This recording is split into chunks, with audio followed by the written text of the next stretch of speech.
Hello दोस्तों, नमस्कार। एक बार फिर से आप सभी का बहुत बहुत स्वागत है आपके अपने परिवार मैथ्स वाटिका में। दोस्तों, मैं हूं रुपेश यादव और एडवांस स्पेशल बैच में आज से हम लोग शुरुआत करेंगे मेंसुरेशन की। मेंसुरेशन को दो पार्ट में बांट के हम लोग पढ़ते हैं, 2D आकृति और 3D आकृति।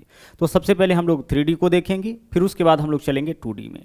2D और 3D आकृति में डिफरेंस यह होता है कि जिस आकृति में केवल लंबाई चौड़ाई हो, ऊंचाई ना हो, उसको हम लोग 2D आकृति के अंदर रखते हैं। जैसे त्रिभुज है, वृत्त है, चतुर्भुज है, इन सबों में केवल लंबाई चौड़ाई है, मोटाई नहीं है, तो इसको हम लोग 2D में रखेंगे। जबकि 3D आकृति हम लोग उसको बोलते हैं जिसमें लंबाई चौड़ाई के साथ साथ मोटाई भी हो, जैसे घन है, घनाभ है, गोला है, शंकु है, बेलन है, इन सबों को हम लोग 3D आकृति के अंदर रखते हैं। तो सबसे पहले हम लोग 3D आकृति को देखेंगे, फिर उसके बाद हम लोग चलेंगे 2D आकृति में। तो आइए शुरुआत करते हैं आज के क्लास की। और 3D आकृति में सबसे पहला जो फिगर हम लोग देखेंगे वह होगा आपका क्यूब। सारे 3D आकृति के जो थ्योरी है, जो आपका फॉर्मूला है, उसको पहले हम लोग देख लेंगे, फिर उसके बाद चलेंगे क्वेश्चंस के ऊपर। देखिए, पहला जो आकृति है वो आपका क्यूब है, यानी कि घन है। अगर हम घन की बात करें तो घन में कुल मिला के 6 पृष्ठ होता है। इसका सबसे बेस्ट एग्जाम्पल है लूडो, जिसको आप सबने हम लोगों ने कभी ना कभी जरूर खेला होगा। उसमें क्या है कि कुल मिला के 6 पृष्ठ होता था और सभी के ऊपर 1 से लेकर के 6 तक अंकित होता था। तो कुल मिला के कॉन्सेप्ट आपको यहाँ से यही समझना है कि अगर बात घन की किया जाए तो उसमें कुल मिला के पृष्ठ कितना होता था। घन में पृष्ठों का संख्या 6 होता था। तो हम लिख सकते हैं इसके लिए कि घन में कितना पृष्ठ, 6 पृष्ठ। पृष्ठ यानी कि सतह, जिसको हम लोग सरफेस भी बोलेंगे। और किनारा कितना होता था, इसको हम लोग किनारा बोलेंगे। तो 12 किनारा। यहां से भी क्वेश्चन आपका पूछा जाता है।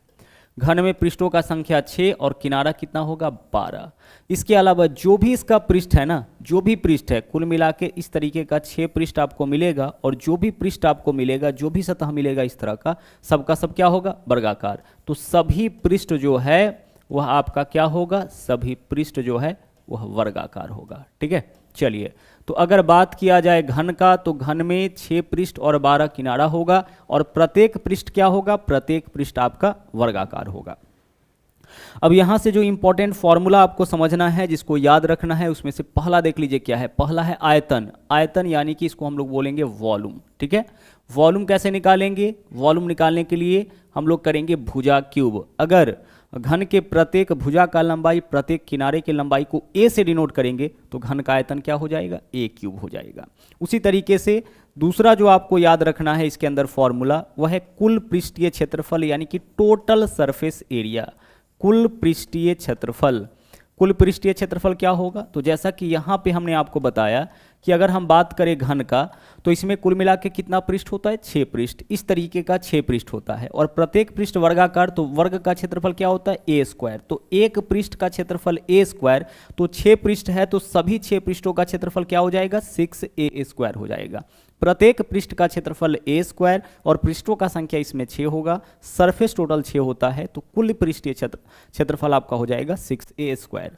और यहाँ पे एक फॉर्मूला और आपको ध्यान रखना होता है, वह है विकर्ण। विकर्ण यानी कि डायगोनल। तो अगर घन का विकर्ण आपको निकालना होगा तो फॉर्मूला आप यूज करिएगा √3 × a। √3 × a इस फॉर्मूला के मदद से हम लोग किसी भी घन के विकर्ण की माप को निकाल सकते हैं, डायगोनल निकाल सकते हैं।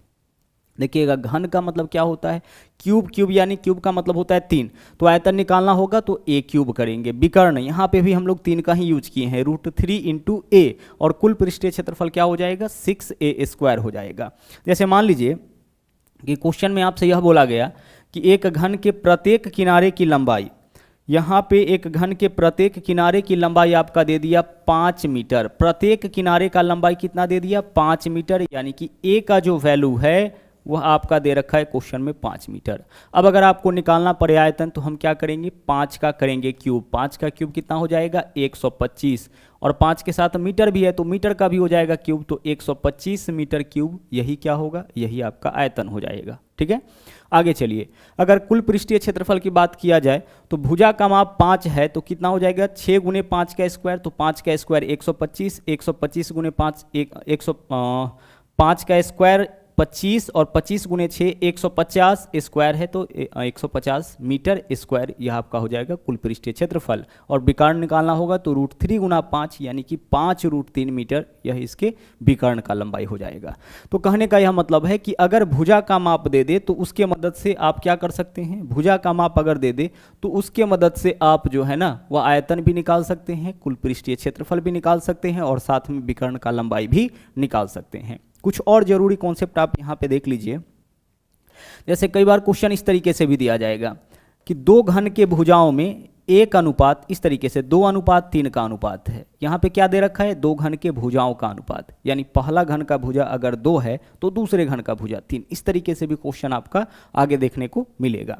अब आपसे यह पूछा जाएगा कि इसके आयतन का अनुपात क्या होगा, इसके वॉल्यूम का अनुपात क्या होगा। ध्यान से कॉन्सेप्ट समझिएगा। पहला घन का भुजा कितना है, 2 है, तो जिस घन का भुजा 2 होगा उसका आयतन 2 का क्यूब यानी 8 हो जाएगा, क्योंकि भुजा का क्यूब करेंगे तो आयतन, तो भुजा 2 है तो 2 का क्यूब करेंगे 8 हो जाएगा।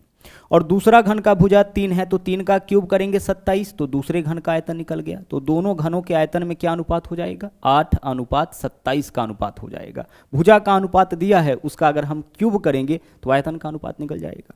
अगर आपसे पूछा जाएगा कि इसके क्षेत्रफल का, कुल पृष्ठीय क्षेत्रफल का क्या अनुपात होगा, तो क्षेत्रफल का अनुपात अगर निकालना होगा तो भुजा का अनुपात देगा, उसका स्क्वायर करेंगे। 2 का स्क्वायर कितना हो जाएगा, 4 हो जाएगा, और 3 का स्क्वायर कितना हो जाएगा, 3 का स्क्वायर आपका 9 हो जाएगा। आप यहाँ पे बोलोगे कि सर स्क्वायर क्यों किए, तो देखिएगा अगर घन का भुजा 2 है तो इसका कुल पृष्ठीय क्षेत्रफल क्या होगा, 6 गुने 2 का स्क्वायर, यही तो होगा।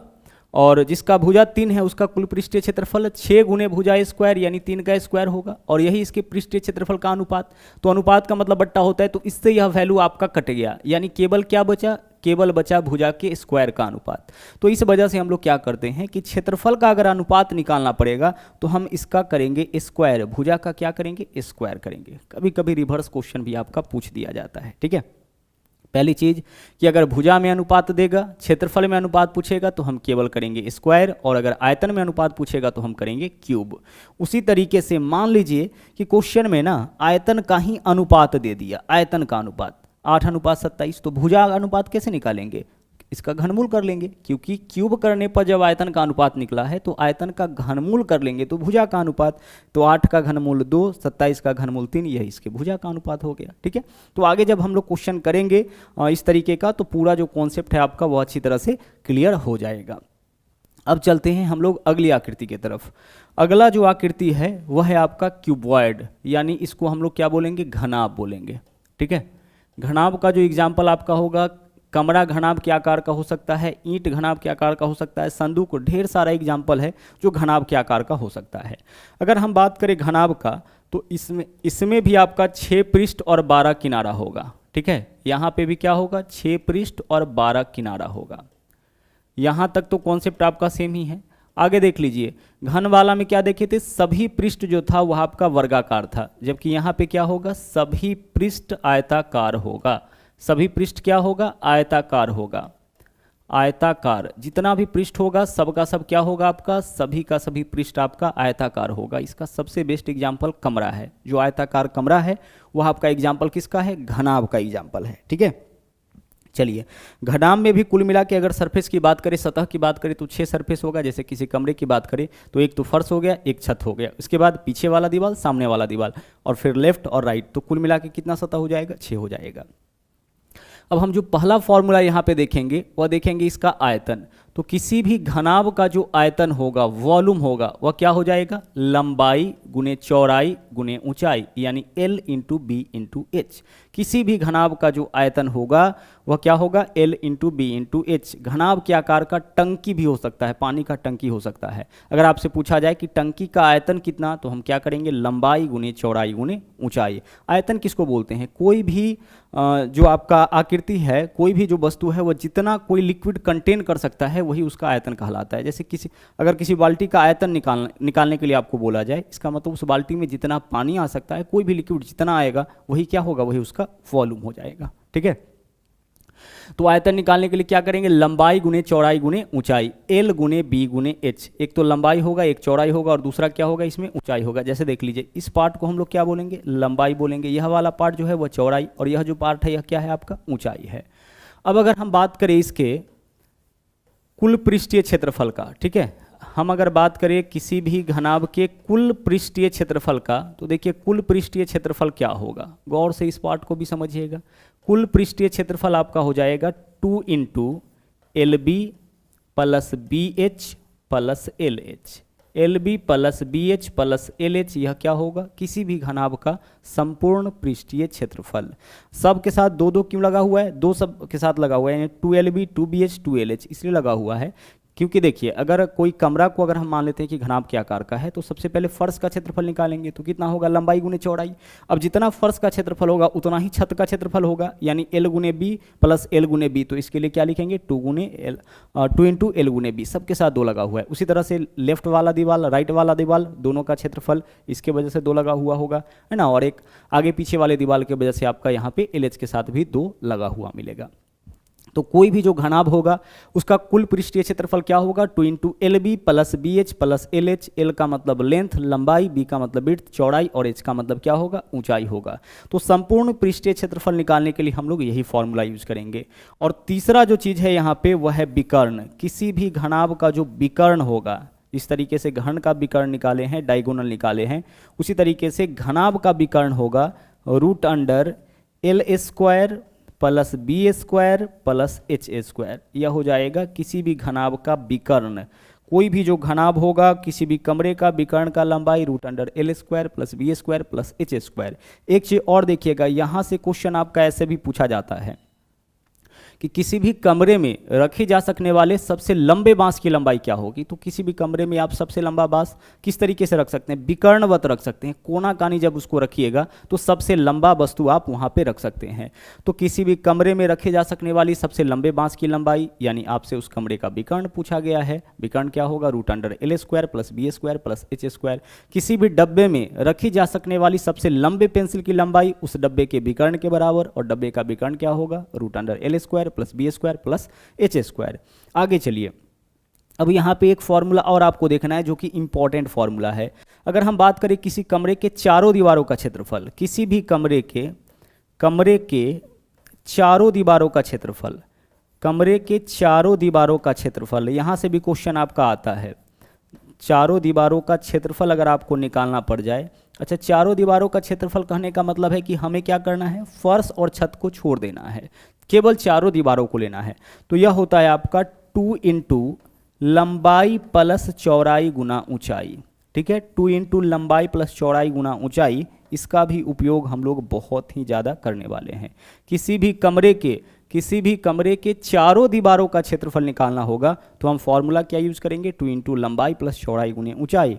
लंबाई चौड़ाई को जोड़ करके इसमें गुना करेंगे ऊंचाई से, और फिर उसको हम लोग 2 गुना कर देंगे। इससे क्या होगा, किसी भी कमरे के चारों दीवारों का क्षेत्रफल आपका निकल जाएगा। ओके, चलिए अब आगे देखिए। आगे कभी कभी क्या होता है कि आपसे पूछा जाएगा संदूक के बारे में, ठीक है। संदूक से रिलेटेड भी, बक्से से रिलेटेड भी बहुत सारा क्वेश्चन पूछा जाता है। क्वेश्चन में इस तरीके से भी पूछा जाएगा कि बक्सा का ढक्कन लगा हुआ है या फिर ढक्कन खुला हुआ है। इन 2 कॉन्सेप्ट पे आधारित बक्सा से रिलेटेड क्वेश्चन आपका पूछा जाता है। तो गौर से एक चीज़ समझिएगा, जैसे मान लीजिए कि हमारा कोई बक्सा है, ठीक है, अब इसमें क्या है, ढक्कन लगा हुआ है। तो ढक्कन जब लगा हुआ होगा उस केस में ऐसा शेप होगा इसका, तो इसका कुल पृष्ठीय क्षेत्रफल क्या होगा, 2 into l b plus b h plus l h. लेकिन अगर इसका हम ढक्कन हटा दे, किसी भी संदूक का बक्सा का ढक्कन हटा दे, उस केस में क्या होगा, 2 into l b plus b h plus l h. इसमें किसका क्षेत्रफल है, इसमें पूरे बक्से का कुल पृष्ठीय क्षेत्रफल है। इसमें से हम क्या करेंगे, इसमें से ढक्कन का क्षेत्रफल हम लोग हटा देंगे। कब, जब बिना ढक्कन का संदूक होगा। तो ढक्कन का क्षेत्रफल क्या होगा, लंबाई गुने चौड़ाई, यानी कि एल बी को हम माइनस कर लेंगे। लंबाई गुने चौड़ाई क्यों, क्योंकि जैसा उसका फर्श होगा वैसा ही तो उसका छत होगा, और फर्श का क्षेत्रफल क्या होता है, लंबाई गुने चौड़ाई। तो हम इसको माइनस करेंगे तो इससे क्या निकलेगा, इससे निकलेगा बिना ढक्कन वाले संदूक का कुल पृष्ठीय क्षेत्रफल। इसके ऊपर बहुत सारा काम हम लोग को आगे चल के करना पड़ेगा, ठीक है। आगे देखिए, कई बार आपसे क्या पूछता है कि बक्से में लगे लकड़ी की मोटाई क्या होगी। तो लकड़ी की मोटाई निकालने के लिए हम क्या करेंगे, हम बाहरी आयतन निकालेंगे। बाहरी आयतन कहने का मतलब है कि बाहर से वह कितना जगह छेका है वही उसका आयतन होगा। तो बाहरी आयतन निकालेंगे और फिर संदूक के अंदर का आयतन निकालेंगे। बाहरी आयतन में से आंतरिक आयतन माइनस करेंगे तो इससे क्या निकलेगा, संदूक में लगे लकड़ी का आयतन। मान लीजिए आपसे पूछा जाए कि किसी कमरे में लगे ईंट का आयतन क्या होगा, दीवार का आयतन क्या होगा, तो हम क्या करेंगे, हम सबसे पहले कमरा का बाहरी माप लेंगे और आंतरिक माप लेंगे। कहने का मतलब बाहर से मापेंगे तो लंबाई चौड़ाई ऊंचाई कुछ और आएगा, ठीक है, और अंदर से मापेंगे तो लंबाई चौड़ाई ऊंचाई कुछ और आएगा, यानी घटेगा। कितना घटेगा, दीवार का जितना भी मोटाई होगा उसका 2 गुना, ठीक है, दीवार का जो भी मोटाई होगा उसका 2 गुना। क्यों, आइए इस कॉन्सेप्ट को भी हम लोग समझ लेते हैं। जैसे मान लीजिए यहाँ पे इसको हटाते हैं, मान लीजिए कि क्वेश्चन आपका इस तरीके से दिया जाए, यहाँ पे कोई आपका कमरा है, ठीक है। अब लंबाई अगर मापना है तो बाहर से अगर लंबाई मापे हैं, बाहर से अगर लंबाई मापे हैं और इसका लंबाई आपका आ गया है 18 मीटर बाहरी लंबाई, तो आंतरिक लंबाई कितना हो जाएगा। तो आंतरिक लंबाई निकालने के लिए आपको दीवार का मोटाई पता होना चाहिए। तो दीवार का मोटाई अगर 1 मीटर है तो लंबाई में क्या होगा, यहाँ से लेकर के यहाँ तक, यहाँ से यहाँ तक कितना है, यहाँ से यहाँ तक आपका 18 मीटर है।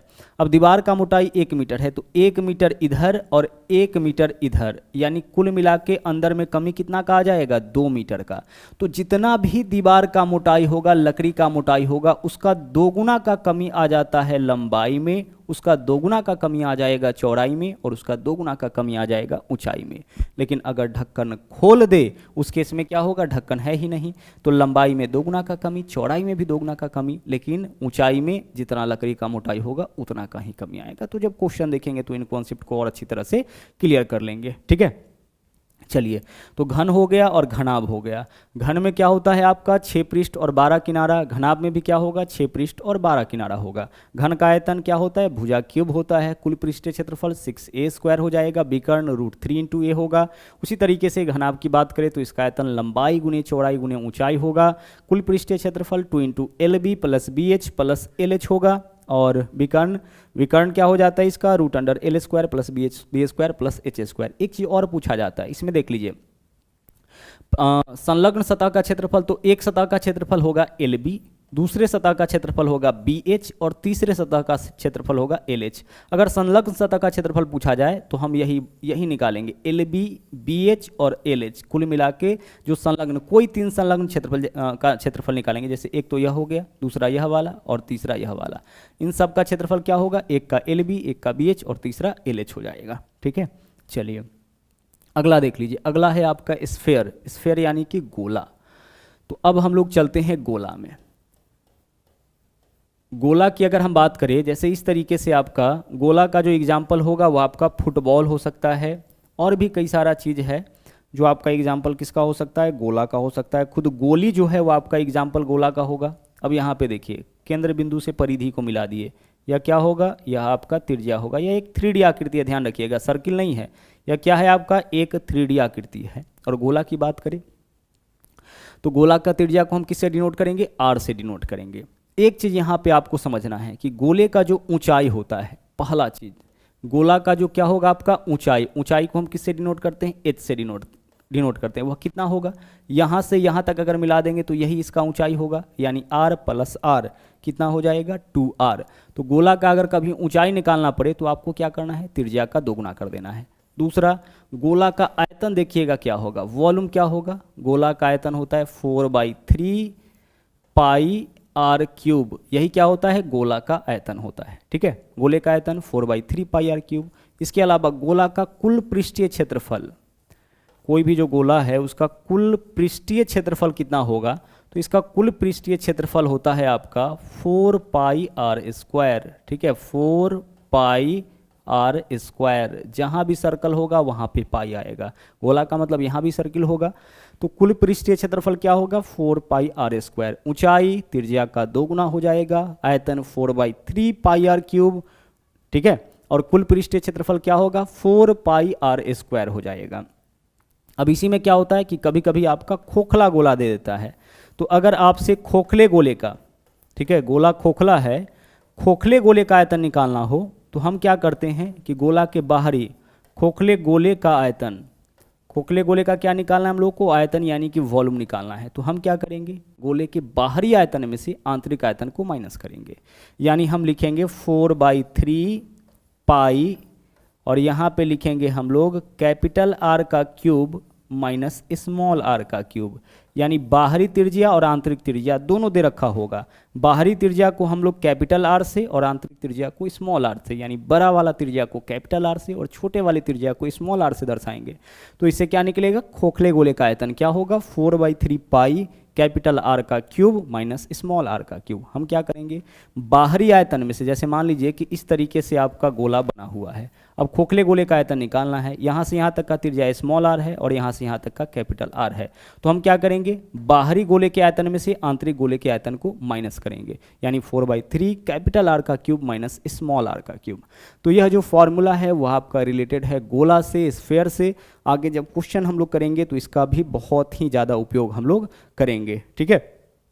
चलिए, अगर गोला की बात किया जाए तो अगर गोला में भी त्रिज्या का अनुपात क्वेश्चन में दे रखा है, ठीक है, त्रिज्या का अनुपात आपका दे दिया 1:5, और तब आपसे इसके आयतन का अनुपात पूछेगा, तो यहाँ भी हम लोग क्यूब करेंगे। 1 का क्यूब क्या होगा, 1, और 5 का क्यूब कितना हो जाएगा, 125 हो जाएगा। क्यूब क्यों करेंगे, क्योंकि 4/3 पाई आर क्यूब, तो यहाँ भी 4/3 पाई, यहाँ भी 4/3 पाई, तो इससे यह कैंसिल हो जाएगा। केवल क्या करना पड़ा हमें, केवल क्यूब करना पड़ा। तो गोले का भी आयतन का अनुपात पूछा जाता है, आयतन का अनुपात पूछेगा, हम क्या करेंगे, त्रिज्या का क्यूब कर देंगे। और अगर क्षेत्रफल का अनुपात पूछेगा तो हम केवल स्क्वायर करेंगे। ओके, चलिए अब चलते हैं अगली आकृति में। हेमीस्फीयर है, यानी यह आपका क्या है, अर्धगोला है। अर्धगोला है आपका। अर्धगोला का आकार जो होता है वह कटोरे के आकार का होता है, ठीक है, अर्धगोला। यहाँ पे देख लीजिएगा, यहाँ पे आपका ऊपर में एक सर्किल है, ध्यान से देखिएगा। अर्धगोला का आकार है, यहाँ पे क्या है आपका, सर्किल है। केंद्र बिंदु से परिधि यह भी आपका त्रिज्या होगा, केंद्र बिंदु से परिधि यह भी आपका त्रिज्या होगा। अगर हम बात करें अर्धगोला का, तो अर्धगोला का जो आपका ऊंचाई होगा, ऊंचाई को हम किससे डिनोट करेंगे, एच से डिनोट करेंगे, वह आपका त्रिज्या के बराबर हो जाएगा, ठीक है। अर्धगोला का जो ऊंचाई होगा वह क्या होगा, त्रिज्या के बराबर। यहाँ से लेकर के यहाँ तक यही अर्धगोला का ऊंचाई होगा, केंद्र बिंदु से परिधि यही क्या है, त्रिज्या, तो यह आपका त्रिज्या के बराबर। अगर हम बात करें अर्धगोला का तो उसका ऊंचाई त्रिज्या के बराबर।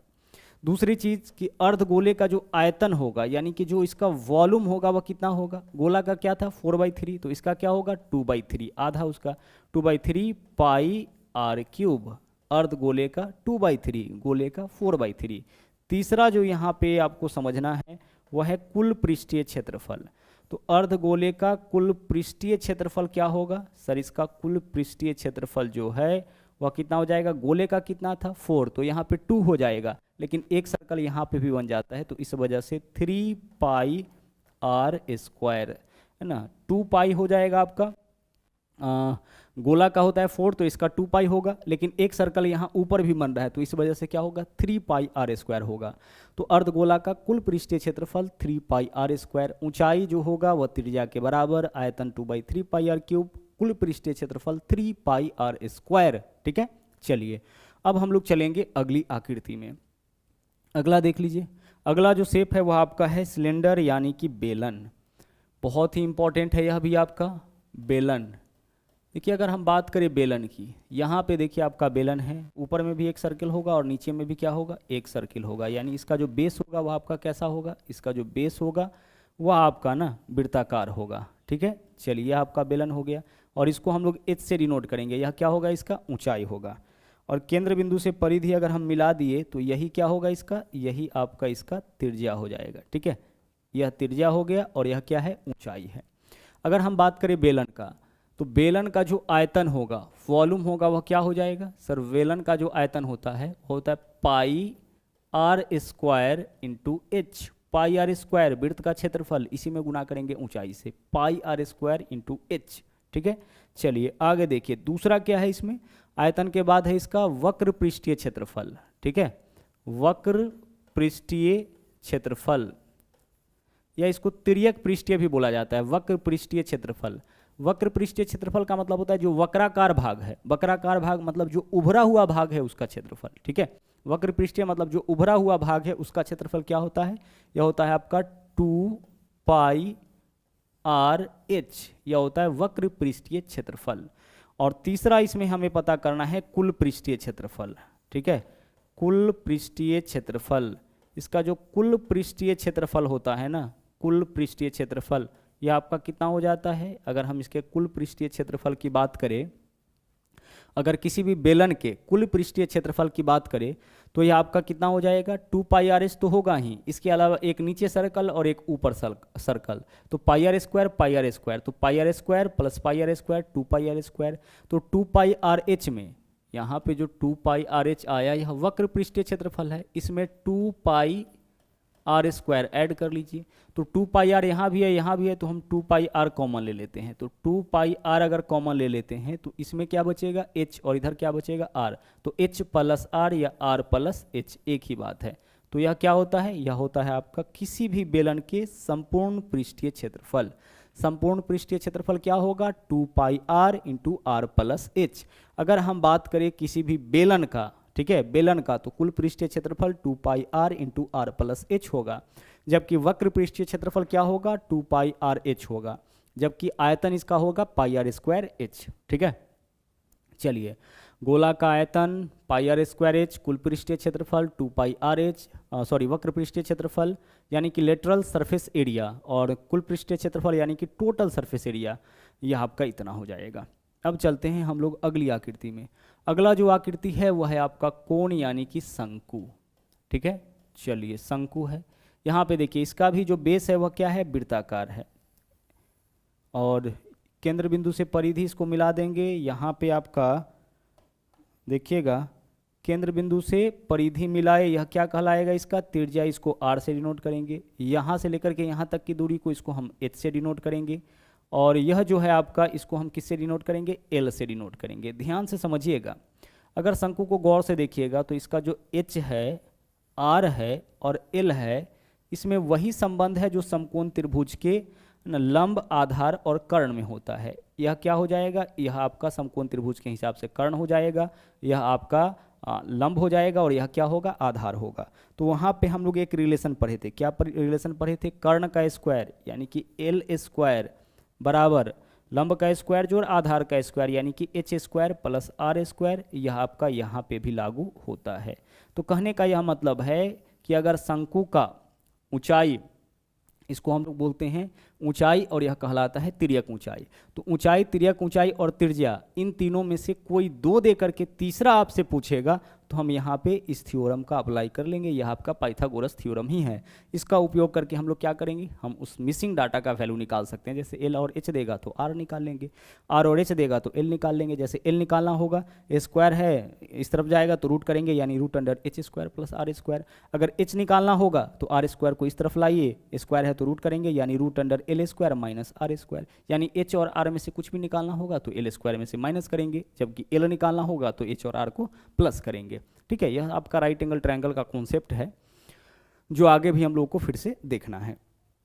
अब हम लोग बात करते हैं शंकु के आयतन की। तो जो शंकु का आयतन होता है ना, वो आपका बेलन के आयतन का 1/3 होता है, यानी 1/3 पाई r स्क्वायर h। यह होता है आपका शंकु का आयतन। बेलन का आयतन पाई r स्क्वायर h, शंकु का आयतन 1/3 पाई r स्क्वायर h। तो क्वेश्चन में कभी कभी डायरेक्टली आपसे यही पूछा जाएगा कि समान आधार और समान ऊंचाई वाले एक बेलन और एक शंकु के आयतन का अनुपात क्या होगा। तो देखिए, बेलन का आयतन जो होगा, ठीक है, बेलन का आयतन जो होगा वह शंकु के आयतन का तिगुना होगा। अगर शंकु का आयतन 1 तो बेलन का आयतन कितना? 3। यहाँ पे देख लीजिए, जो शंकु का आयतन है बेलन के आयतन का 1/3 है। इसका मतलब कि इसमें 3 से गुना करेंगे, इसमें 3 से गुना करेंगे, तब पाई r स्क्वायर h आएगा। मतलब शंकु के आयतन का तिगुना बेलन का आयतन, तो बेलन और शंकु के आयतन में 3:1 का अनुपात। अगर पूछा जाए शंकु और बेलन के आयतन का अनुपात, तो 1 अनुपात क्या होगा? 3। तो कभी कभी डायरेक्टली भी क्वेश्चन आपका पूछ दिया जाता है।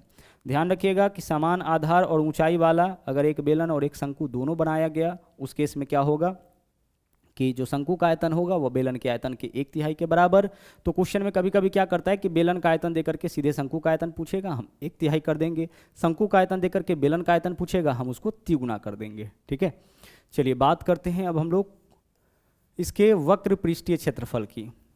इसका जो वक्र पृष्ठीय क्षेत्रफल होगा ना, इसका वक्र पृष्ठीय क्षेत्रफल वह कितना हो जाएगा? यह हो जाएगा आपका पाई r इंटू l यानी कि तिर्यक ऊंचाई का उपयोग करेंगे। ठीक है, और अगर हम बात करें इसके संपूर्ण पृष्ठीय क्षेत्रफल की, यानी कि टोटल सरफेस एरिया, संपूर्ण यानी कुल पृष्ठीय क्षेत्रफल, कुल पृष्ठीय क्षेत्रफल क्या होगा, कुल पृष्ठीय क्षेत्रफल इसका हो जाएगा, देखिए पाई आर एल तो यह हो गया और नीचे में एक वृत्त है पाई आर स्क्वायर, तो पाई आर अगर कॉमन लेते हैं तो क्या बचेगा, यहाँ पे आपका आर और इसके अलावा एल, तो आर प्लस एल। जैसे देखिए पाई आर एल यह वक्र पृष्ठीय क्षेत्रफल, एक वृत्त है तो उसका क्षेत्रफल पाई आर स्क्वायर, दोनों को जोड़ेंगे यही हो जाएगा संपूर्ण पृष्ठीय क्षेत्रफल। पाई आर यहाँ भी है यहाँ भी है, कॉमन ले लिए तो पाई आर। अब यहाँ पे क्या बचा, एल, यहाँ पे आर, तो आर प्लस एल या एल प्लस आर एक ही बात है, ठीक है। यहाँ पे आप लिखिए एल प्लस आर या आर प्लस एल, यही क्या होगा, यही होगा किसी भी शंकु का संपूर्ण पृष्ठीय क्षेत्रफल यानी कि कुल पृष्ठीय क्षेत्रफल। आयतन 1/3 पाई आर स्क्वायर एच, वक्र पृष्ठीय क्षेत्रफल पाई आर एल, संपूर्ण पृष्ठीय क्षेत्रफल हो जाएगा आपका pi r into l plus r. वक्र पृष्ठीय क्षेत्रफल क्या होगा, जो आपका यहाँ पे जो आपका वक्राकार भाग है जो बाहर से दिखता है वह वक्र पृष्ठीय क्षेत्रफल होगा, और संपूर्ण पृष्ठीय क्षेत्रफल तो जो इसका बेस है, बेस कैसा है वृत्ताकार, उसके भी क्षेत्रफल को ऐड करेंगे। तो बेस इसका क्या होता है, वृत्ताकार होता है, यानी एक वृत्त के क्षेत्रफल को हम लोग ऐड करेंगे। सेम चीज देख लीजिए बेलन में भी, अगर वक्राकार भाग का क्षेत्रफल पूछे वक्र पृष्ठीय क्षेत्रफल तो 2 पाई आर एच हम लोग करेंगे, लेकिन संपूर्ण पृष्ठीय क्षेत्रफल तो एक नीचे सर्किल है एक ऊपर सर्किल है, उन दोनों के क्षेत्रफल को भी ऐड करेंगे, तो पाई आर स्क्वायर यानी 2 पाई आर स्क्वायर ऐड होगा। तो वक्र पृष्ठीय में 2 पाई आर स्क्वायर अगर ऐड करते हैं तो इससे क्या निकलेगा, इसका संपूर्ण पृष्ठीय क्षेत्रफल निकल जाएगा, ठीक है। चलिए यहाँ पे भी देख लीजिए, यहाँ पे भी आपको आवश्यकता हो सकती है, देख लीजिएगा यहाँ पे भी आपको आवश्यकता हो सकती है किसका, वक्र पृष्ठीय क्षेत्रफल का। तो इसका जो वक्राकार भाग है उसका पृष्ठीय क्षेत्रफल क्या होगा, 2 पाई आर स्क्वायर होगा, जो कि जनरली पूछता नहीं है। वक्र पृष्ठीय क्षेत्रफल इसका 2 पाई आर स्क्वायर, और संपूर्ण बोलेगा तो 3 पाई आर स्क्वायर करेंगे, ठीक है। संपूर्ण बोलेगा तो ऊपर जो बेस है उसका भी क्षेत्रफल हम लोग ऐड कर लेंगे। गोला में जो वक्राकार भाग होता है वही संपूर्ण होता है, तो यहाँ कुल पृष्ठीय क्षेत्रफल बोले या वक्र पृष्ठीय क्षेत्रफल बोले दोनों आपका सेम ही हो जाएगा, ठीक है। इसमें कंफ्यूज आपको नहीं करना है। बाकी देख लीजिए, बाकी घन और घनाभ के लिए आपको सोचना ही नहीं है। आगे चलिए, अब हम लोग चलते हैं यहाँ पे, जो भी आकृति था सभी आकृति को हम लोग यहाँ पे देख चुके हैं। अब इसके अलावा एक आपका बच रहा है शंकु में फ्रस्ट्रम यानी कि छिन्नक, तो छिन्नक को देखेंगे, और साथ में 3D आकृति में है प्रिज्म, पिरामिड और टेट्राहेड्रॉन। तो इन चारों को हम लोग एक सेपरेट वीडियो में देखेंगे ताकि वहाँ भी जो कॉन्सेप्ट है वो आपका क्लियर हो सके। तो इस वीडियो में इतना ही, अगले दिन हम लोग मिलेंगे इसके क्वेश्चंस के साथ। तो चलिए मिलते हैं अगले क्लास में। थैंक यू, जय हिंद।